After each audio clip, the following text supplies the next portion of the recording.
How's everybody doing today? Welcome to Cup of Joe with Joe. What are we at? Like episode 42, 43? Yeah, we're up there. How you doing, James? How you doing? Ha Not sure I'd go with a Cuban at this point. Needing something a little bit stronger, especially considering some of the stuff that's come up today and over the past couple of days. Gotta love it. Gotta love it. Gotta love it. So, one of the things that I want to get into here is the history of the Pacific Northwest. Yes, I kind of like it too. It's a little bit more me. Yeah, you got a little bit of the Idaho, a little bit of U.S., and that pretty little heart. You like the heart, right? You like the heart? Give it the heart. But thank you, Brandy. Appreciate that. So, with cream and sugar, with cream and sugar. Ah, yeah. I like my coffee dark. Not that dark. Just right. Yeah, we've all seen that meme around. It's a good one. It's a good one. So, yes. Now, one of the things I actually want to talk about today, because this was what I put on the topic of discussion for this evening, was the history of the Pacific Northwest and its racist background. Now, thing is the Pacific Northwest territories, okay, the Pacific Northwest, not to be confused with the Northwest territories, from back in the early days of colonization of the West. Yeah, welcome Liberia. Welcome, welcome, welcome. 1844 was when we actually laid claim to the Pacific Northwest. Now, ironically, the time, this was still above the Mason-Dixon line. So, as a result, Pacific Northwest territories could not be slave holding territories.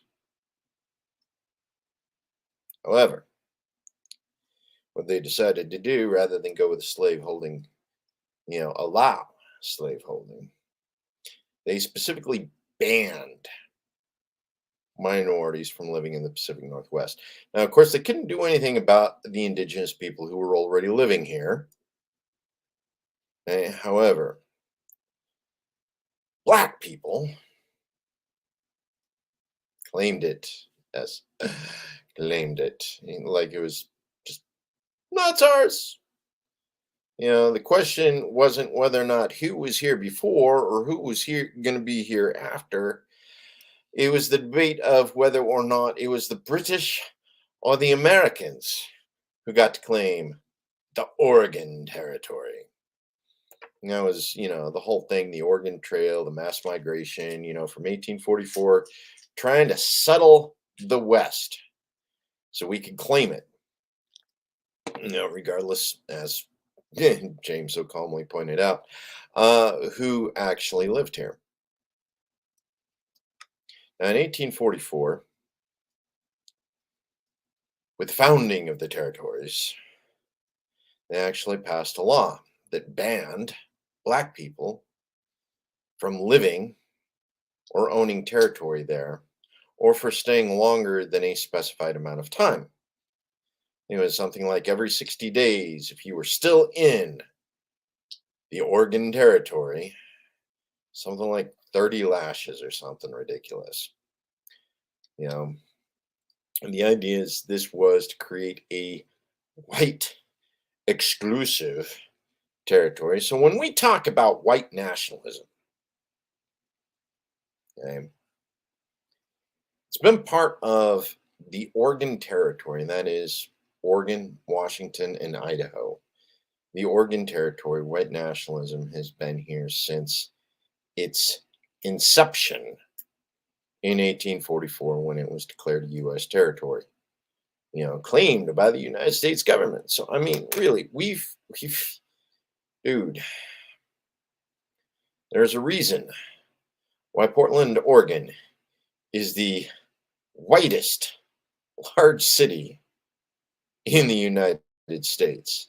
Um, Now, and a lot of it has to do with the exclusive, you know, exclusivity, exclusionary legislation, legalization that was passed by, the territorial governors back in 1844 and in years since, up to and including, when post statehood, many of these clauses continued to exist. When we talk about white flight has always been to the Pacific Northwest.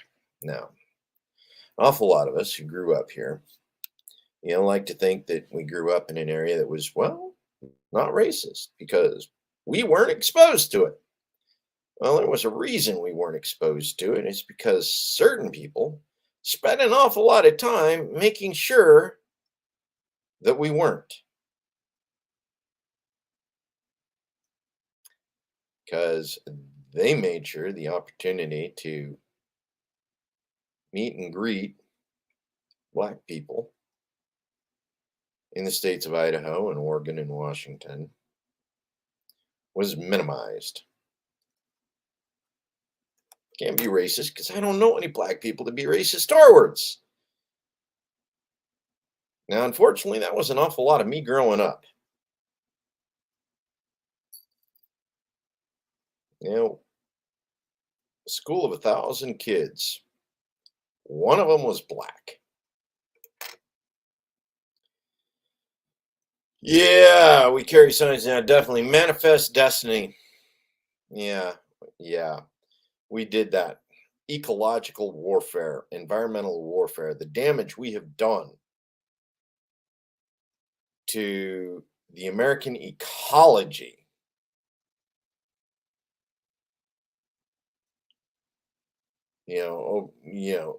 In the Indian Wars, let's call it what it is, the genocide of the indigenous, the economic warfare that we exercised in order to limit their resources so that we could then move in and terraform the rest of the United States to a lifestyle or a methodology that we understood as Europeans. Eurocentrism, yes. And you're right, Kelly. This is one of those things. Just barely voted to remove slavery from the Constitution. There were like 7 different states that had some sort of ballot initiative this last election. I was actually going over it with Shane Coughlin. Election night, we're taking a look at initiatives, and it's like, wow, New Hampshire's New Hampshire's got an initiative to remove slavery as a punishment. Louisiana had an initiative to remove slavery as a punishment. There were about 5 other states that had these rules, and initiatives.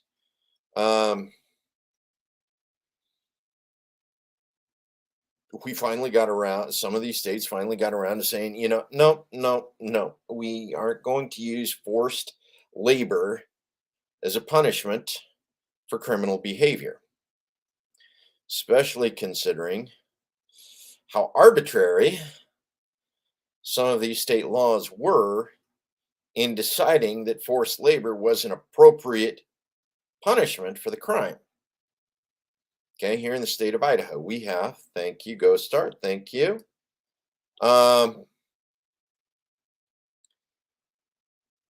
Ironically, we can't. You got to jump through a bunch of hoops. It's slavery with extra steps. And the extra steps grant us a degree of flexibility, so it's no longer considered. But yeah, we all know what wage slavery does, James. We all know that. Um,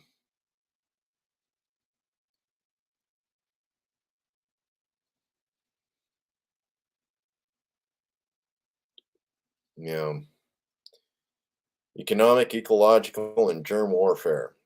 That's how we won the West. Bullets and germs, bullets and germs. Um, it's a little hard to beat germ warfare. Smallpox blankets, man, smallpox blankets. Gotta love the Jesuits. Um, no, but here we were. I'm talking about the migration to the Pacific Northwest. Now, one of the things that's in the news, yes, um,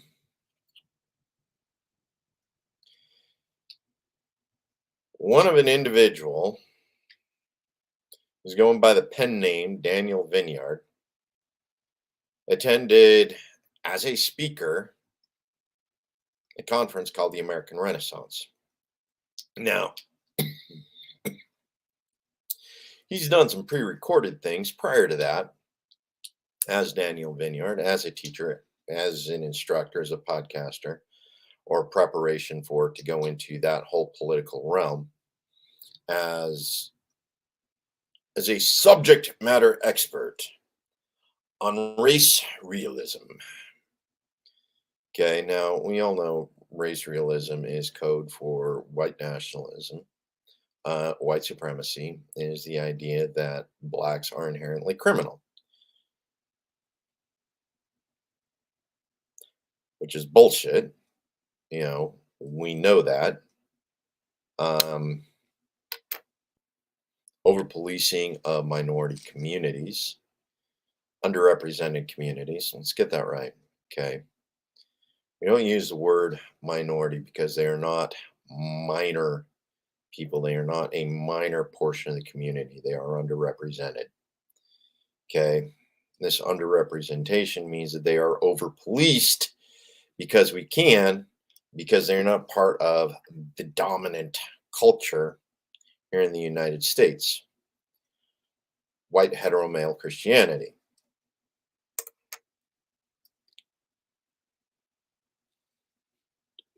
Thank you, James. Thank you.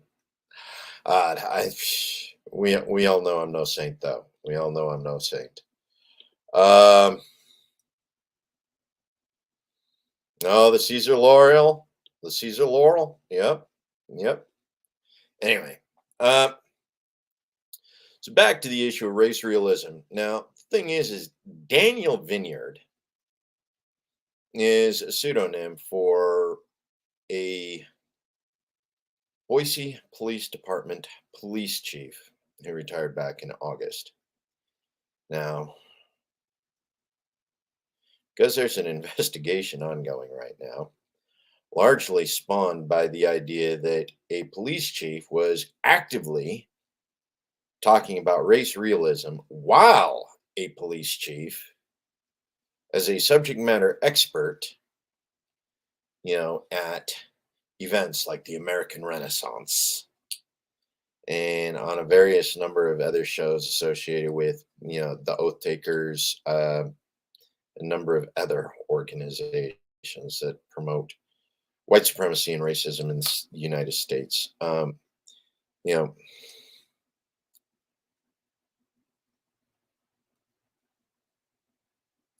this is unfortunately something that's normal. Okay. Now, I caught an awful lot of flack from some people when I said, yeah, who's surprised? And there were an awful lot of people saying, no, let us be surprised. Let us be, upset that we didn't know our police force was racist. No, your police force has been racist. Your police force has always been racist. It exists to enforce laws created on racist precepts. It's been led by individuals involved in it for over 20 years who believed in race realism and, whether official or not, instituted it in police policy, instituted it in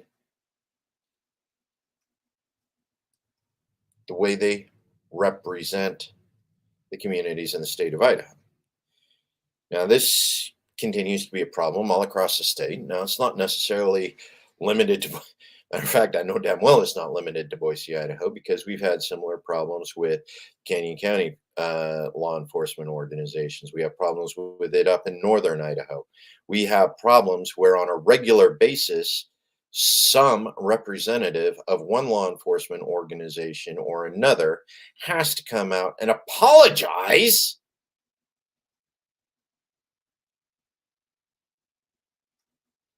for the rabid endorsement of a now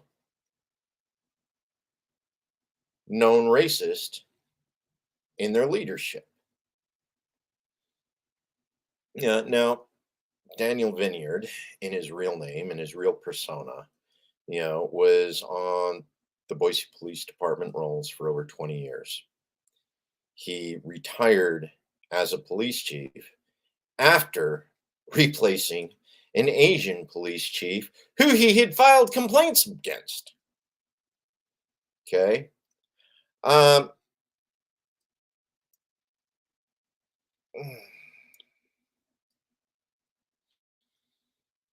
yeah, I get it. They can believe whatever they want. They just can't act on those beliefs in a way that denies another person freedom or liberty.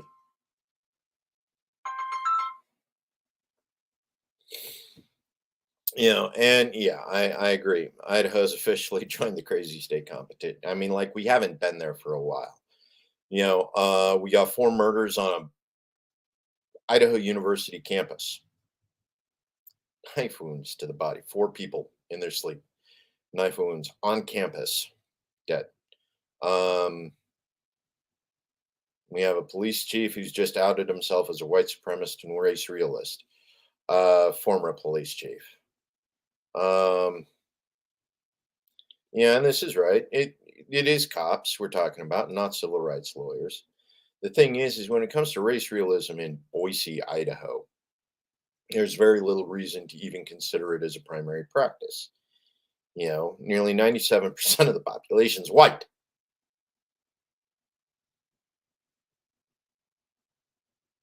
There is almost no opportunity to exercise race realism as a form of policy simply because of how little opportunity it really, yeah, still no suspects. Sorry about that, Ghost Start. No suspects in the University of Idaho or the Vandal slayings. And that continues to turn into a complete, police released some names regarding the 911 call, that had the police arrive and initiate the investigation. But yeah, um, Kelly, don't talk to me about Biden and his race-based policies.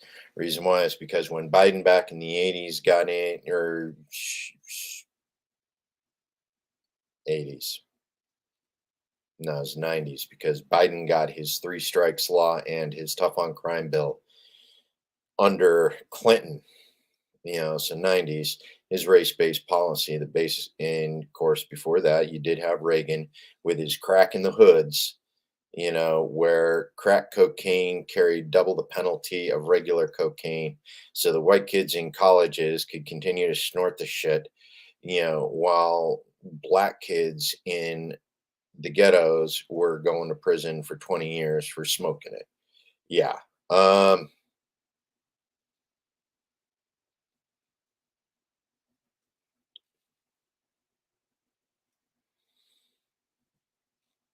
No, I haven't heard about that. I haven't heard about that. And yeah, Idaho's as white as New Hampshire. Almost. New Hampshire lets you smoke. You get marijuana in New Hampshire. You don't here in Idaho. Um, so yeah. Also, New Hampshire, you can no longer go to prison, or you can no longer be sentenced to slavery for a crime committed against the state. Idaho, you can still be sentenced to slavery for crimes committed against the state. And in addition to that, your labor can be exported to another state.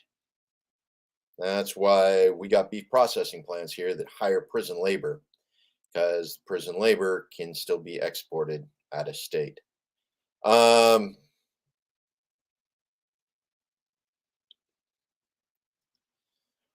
Hard to say how that's going to go. Yeah, Idaho still has guns. New Hampshire's still working it. Um, yeah, they are doing something with the reciprocal carry. Yeah. But yeah. So here we are. We're talking race relations here in the state of Idaho. Now, there are two. Okay. Let's do a breakdown on the demographics here in the state of Idaho. Okay. One, we have the indigenous. Yeah, sovereign citizens. Welcome to the fucking white flight bullshit. Christian nationalism, white flight, because the Pacific Northwest is somehow a haven for these assholes. Yeah. Okay. I hope I don't get any strikes for that.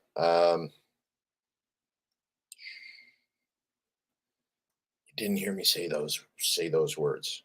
Not on YouTube. Um, no. So, but the thing is, yeah, Pacific Northwest has a lot of the sovereign citizen movement. Readout movement, the idea of white nationalism, Christian nationalism, the Seven Mountains nationalism, and the wolf version of Christian nationalism. All of these different ways of interpreting the Bible to call to call the Pacific Northwest the new Zion. Interesting discussion there. Okay. Yes, James, you are sovereign. I'm sovereign. We're all sovereign. Question is what does sovereign actually mean? And how is it used? Pacific Northwest, unfortunately, the term sovereign citizen has largely been adopted by those who espouse freedom for me, but not for thee. You can only be sovereign if you do what I want you to do, which last time I checked wasn't particularly sovereign of them. Not when it comes to the sovereign citizen movement. I mean, because let's be real. Real liberty is about the ability to let other people do themselves. And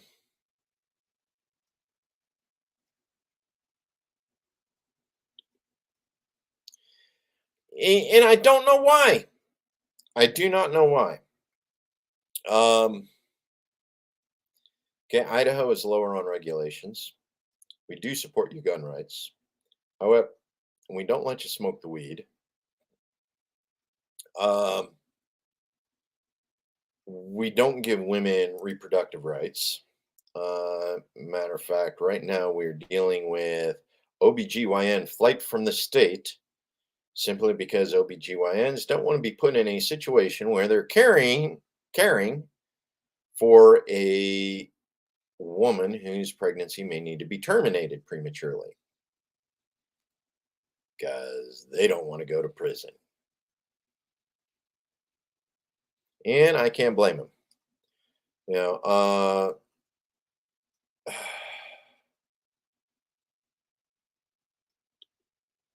Right? Bundy. Never paid rent, got away with it, destroyed habitats, taking control of the park here in Oregon. Okay, now, I'm not a fan of Bundy for a number of different reasons. And that said, the Bundy Ranch down in Nevada, mind you, Nevada. Okay. The Bundys were practicing holistic ranching. They were talking green restorative ranching.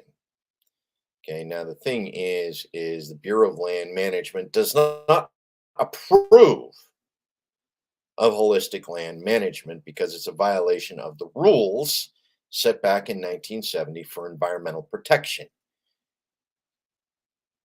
Now, the holistic stuff that Bundy and his family were doing as part of that ranch down in Nevada was actually improving the habitat for several endangered creatures.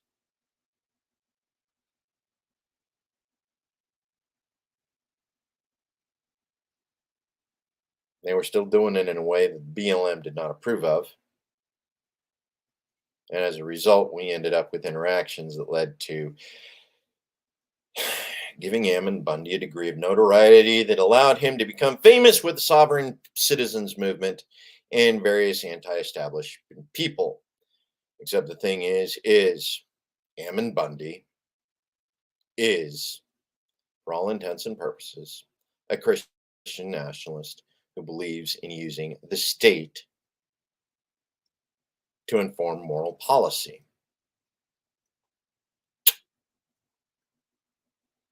Okay. Not exactly a winning point for me, although I will give it to Ammon that he is reasonably libertarian with regards to the idea of medical marijuana, which he is a supporter of, and the idea of decriminalization, small portions, personal use. He also wants to hypercriminalize the distribution when not authorized by the state, which essentially comes down to a net nothing. Um,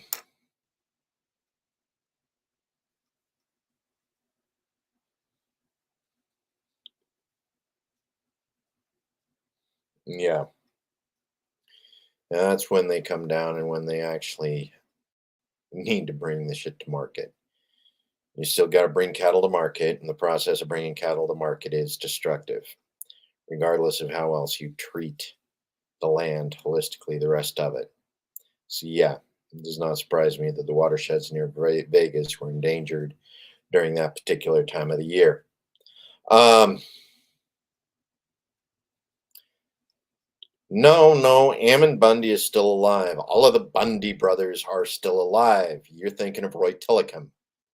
Roy Tillicum is dead because the FBI shot him because he ran around flailing like a madman in the snow. Okay. All the Bundy brothers are still alive and well, as is dad. Okay. Bundys aren't dead. Tillicum, or Finicum? Roy, no, it's Roy Tillicum. Um, yeah, Roy Tillicum died. Um,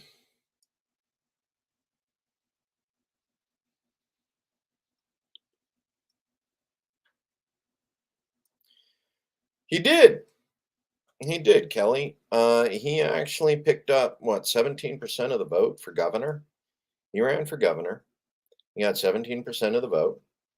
He's within 3 points of the Democrat challenger for Brad Little. Brad Little still polled 69%. No, that's not right. Brad Little polled 60%. Okay. Brad Little polled 60% of the vote. The Republican polled 60% of the vote, despite the fact that his hard right Christian nationalist challenger successfully polled 17% of the vote. And that's an interesting study in politics and what political fear represents, because there were two statewide offices that were running at the same time with essentially the same distribution. Okay. The governor, the state senator. Okay. Mike Crapo was running for state senate. He was the incumbent Republican. Brad Little, the incumbent Republican for governor. In addition to that, you had a libertarian, an independent, a constitutionalist, and a Democrat, all challenging. So this was a five-way race in both the Senate and the gubernatorial race. Five-way race. Think that through. Okay. The Republican incumbent in both races got 60% of the vote. Okay. The openly gay Senate candidate that was running for the Democrats got 30%. Okay, Stephen Haidt, who is running for the Democrats for the gubernatorial candidacy, got 20%. Okay, so roughly there was an 8% shift left. Thank you, Ammon Bundy. Not that Brad Little needed it, because Brad Little still had 2 points buffer that would have given him the governorship. It said 60% of the state electing Brad Little. under these conditions basically represents Brad Little is ironclad. Is going to be bulletproof for the next 2 years, probably for the next four. You know, and you're right, Kelly. Umbilical stem cell injection. Don't want women in charge of their own reproductive health. Okay, Idaho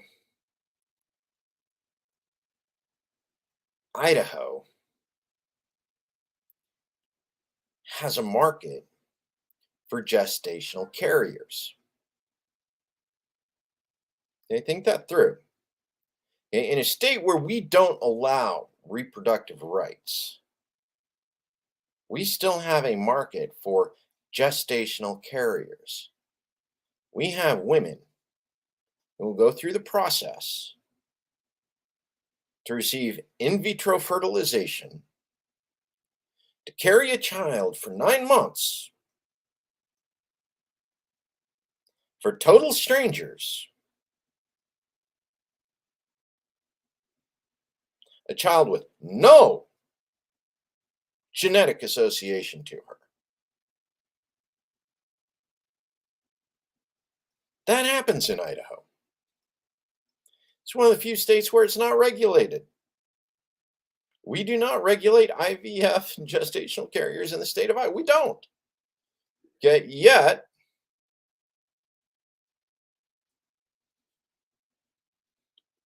yeah, it's an interesting idea, the gestational carrier concept and what it means with regards to who's a fan of Dune, axolotl tanks. Okay, huge genetically modified giant women, giant living wombs, specifically created to manufacture genetically designed life.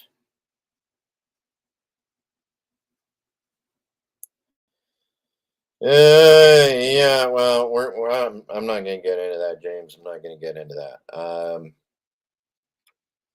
Most of these people, depending on which organization is doing it, are well vetted, or some organizations don't care. Some of the women want to know who the child they're birthing is going to be going to. Finding out the one generally isn't good for business. If you're not going to do an appropriate background check for the couple,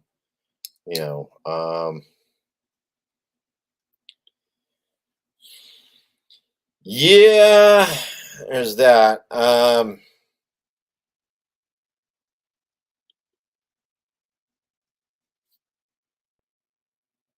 They do. And that's one of the things that's interesting. The reason why is because um, there's actually a movement out there. It's a green pro-life movement. Okay. Now, one of the things I find funny about this green pro-life movement is their, what's the term for it? About organic life.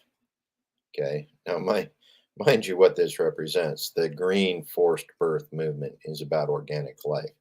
Okay, the idea that the gestational carrier, the in vitro fertilization, the embryos created for those families who are not capable of sustaining, creation of a child in and of themselves.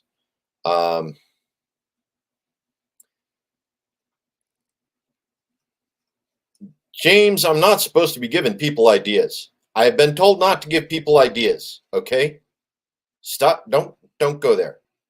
Okay, now this green life movement, this green abortion movement, or green anti-abortion movement. Okay,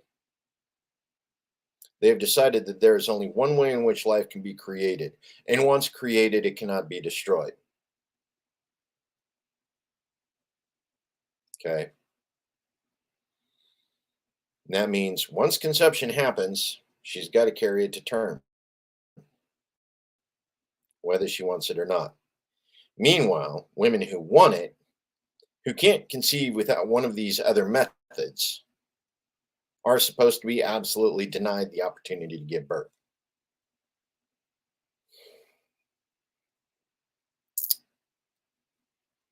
Some people are evil. Some people are evil. Okay, James, let's talk about it. Let's talk about it. Okay, we got an enslaved prison population. 13th Amendment.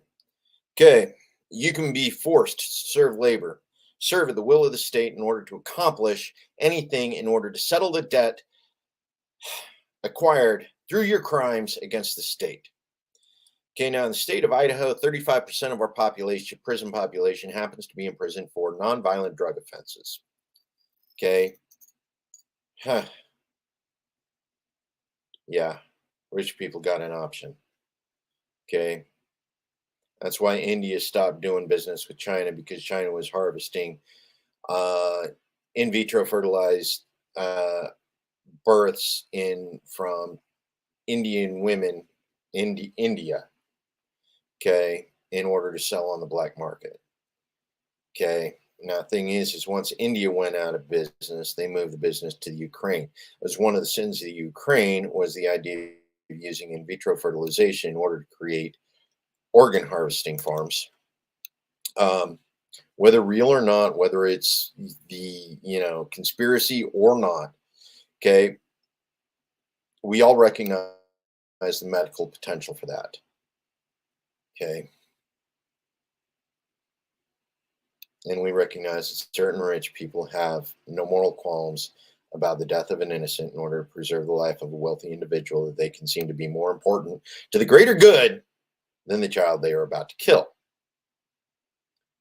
Um, okay. Now, this idea of the enslaved population, especially with regards to organ donors and body donors. Okay, 35% of the state of Idaho's population is in for nonviolent crimes, mainly drug related offenses. Okay, 35%.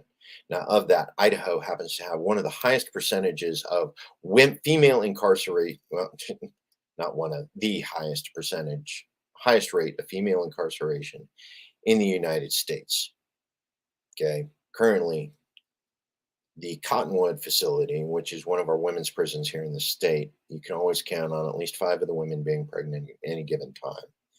Now, in addition to that, take in the concept of in vitro fertilization and the idea that maybe a woman, maybe if she wanted to, through artificial insemination or becoming a gestational carrier, could shave time off of her sentence for possession of drugs.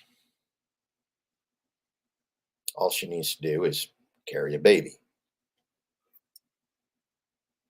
Now, thing is this is a labor that is fair in the state of Idaho. It is also labor that can be exported. The product of our labor can be exported because state of Idaho has no limitations on the export of the product of labor of Idaho prisoners. Okay. Yeah. Um,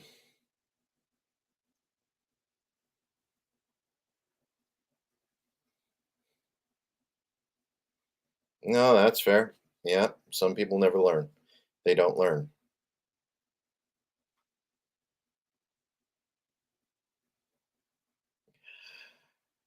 Yeah.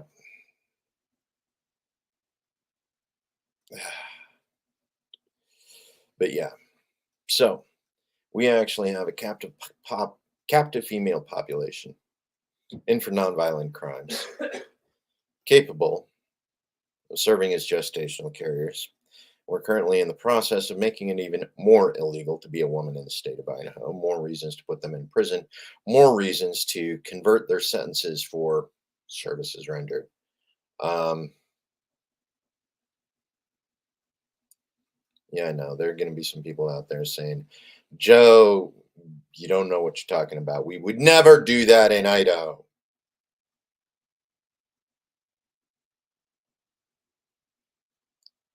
I don't know. Um, keep in mind how politics have changed in the last 10 years, in the last 5 years. Um, if we don't take measures to prevent legislation allowing things like this to happen. Keep in mind that human rights violations in prisons, in U.S. prisons, was nixed by the previous Supreme Court, which this Supreme Court seems hell-bent to overturn nearly every rule created by the last one. Um, and you should be nervous. It's dangerous to be a woman in Idaho right now. It's dangerous to be pregnant in Idaho right now. Um, there are several other states that continue to have that problem. That said, congratulations. Good luck. And may birthing gods be with you and her. Um, okay. So back to race realism and the fact that we have a captive prison population in state prisons for mandatory minimums for nonviolent crimes, with a rule that allows export of the product of forced labor, domestic supply of infants. Um, yeah, Arkansas. Arkansas. Well, I guess technically it all still fits. Reason why is because we're still circulating around back on the idea of human slavery, human trafficking, regardless of the age of the human being trafficked, whether the child, the in vitro, the embryo, creation of human life through gestational carrier.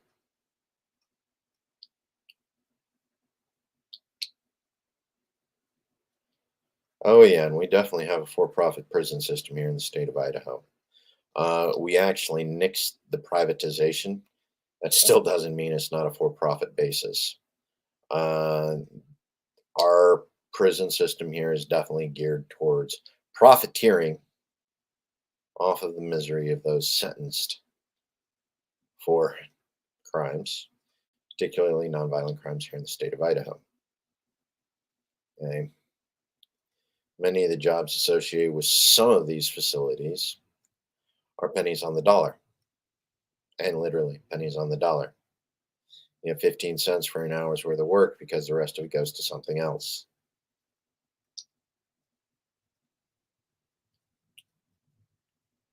Yeah. Okay. Now, one of the things about the demographics here in the state of Idaho, okay, aside from the fact that we are largely Catholic in LDS, yes, not an awful lot of people like to realize that the Catholic population here in the state of Idaho is as large as it is in relationship to the LDS population. The reason why an awful lot of people became Catholic was because the Catholics were essentially the only ones that were allowed to participate in Idaho politics for the longest time. The Mormons were intentionally disenfranchised.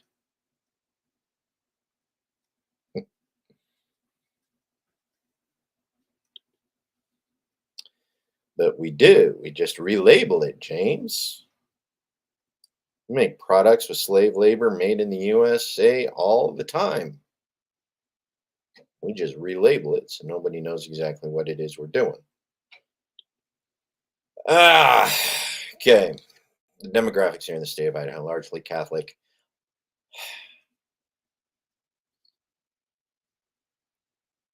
And a large population of LDS. We are largely white. We have 5 reservations in the state, indigenous populations. In addition to that, most of the Black people, most of the underrepresented communities here in the state of Idaho, here in Boise in particular, are here through active diversity recruitment for tech companies like Hewlett Packard. Hewlett Packard brought in an awful lot of high skill, middle class, Black Americans into the communities here in Idaho. This is particularly interesting. Reason why is because when you have a cop that shows up talking race realism, and the majority of the black population in the state is middle class, well educated, with tech backgrounds, kind of pokes holes in your theory in a major way. Now, we do have an alternative demographic here that's associated with our refugees.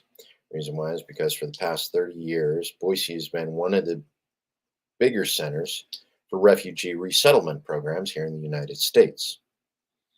And we have refugees from nearly every war since Vietnam.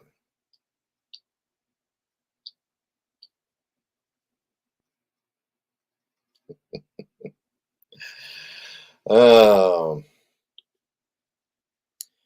Signed a deal with a private prison system. She guaranteed a certain amount of beds to be filled by the state, or the state would pay the prison system.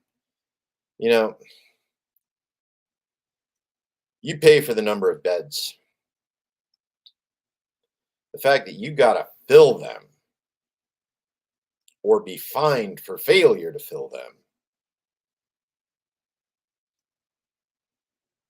is it's bogus. I mean, that's criminal. That right there is the definition of slave trade, of sending out your police department and your judicial system specifically with the intent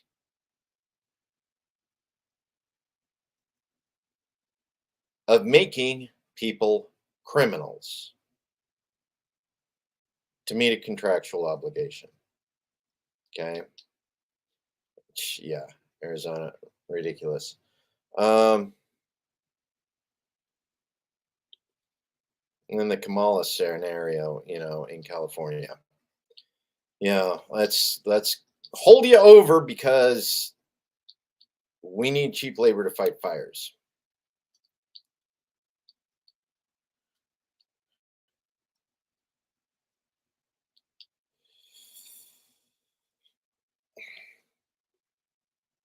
They would, James, and occasionally they end up with an old crotchety, HR executive that for a brief period of time thinks he can get away with doing away with diversity and inclusion in the larger population. And then the stocks tank and he realizes he can't because he doesn't have the diversity necessary for the multicultural American marketing that he needs to in order to accommodate the growing changes here in the United States. I don't know how many realize this, but the number of people who no longer identify as single heritage has grown, you know, logarithmically. People are identifying as multi ethnic with multiple heritages. This idea of race based demographics is slowly vanishing. Um,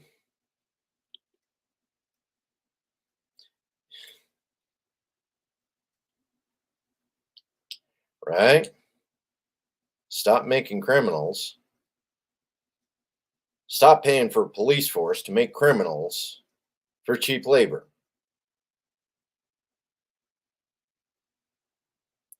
Pay the labor to get the job done right.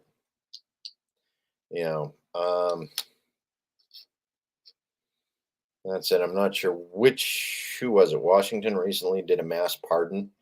Yeah, everybody who'd ever been imprisoned or otherwise for marijuana possession. Just something like 45,000 people pardoned for past crimes. The things we're talking about. This is the kind of delegislation, the kind of decriminalization of the American population that we need to talk about. Okay, we have people in prisons, we have people on probation, we have people on parole for nonviolent crimes that are simply crimes against the state because somebody wanted a tool to enforce their bigotry. Okay. Anti-marijuana legislation in the state of Idaho. It was always about prosecution of the lower class, prosecution of the field hands, the ability to keep the field workers out of the cities, keep the field workers out of bars in downtown Boise. Okay. These are things that we continue to deal with. And truth is, with this recent realization, this recent announcement that the Boise Police Department former chief was an active race realist policy enforcer should give us an idea that the heritage of the Pacific Northwest that we don't want to admit to is still very much alive and well in our politics, in our laws, in our law enforcement, in our legislation. And the new legislation is still as misogynistic as it was when Idaho became a state.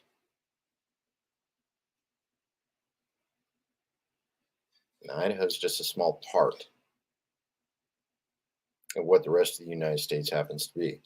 Now, I am extremely glad that there were several states across the United States that passed anti-slavery legislation with regards to punishment, that they've eliminated peonage in their judicial system. This may be something that we can bring to Idaho. And that said, when 35% of our prison population is in for drugs, for long riders, mind you, we got pedophiles and rapists who are out in 2 years. We have people in for second and third drug possession charges that are in for 10 and 15. Yeah.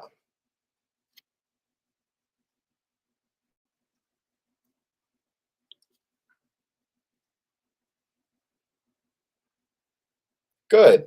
Good. I'm glad it pissed off the conservatives. And yes. And thank you, Yona. Appreciate it.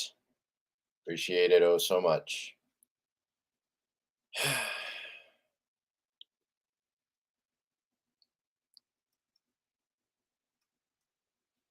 No, we don't allow it to happen in other countries unless it benefits the United States.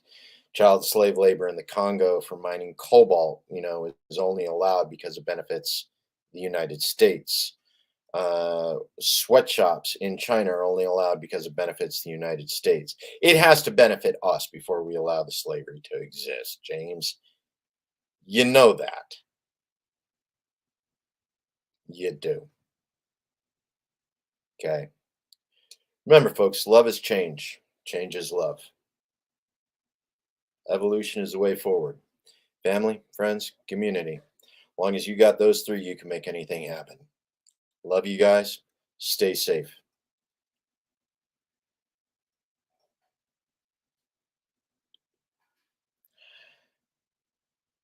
Exactly.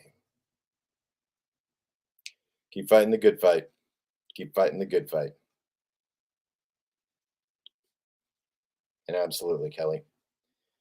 Olivia,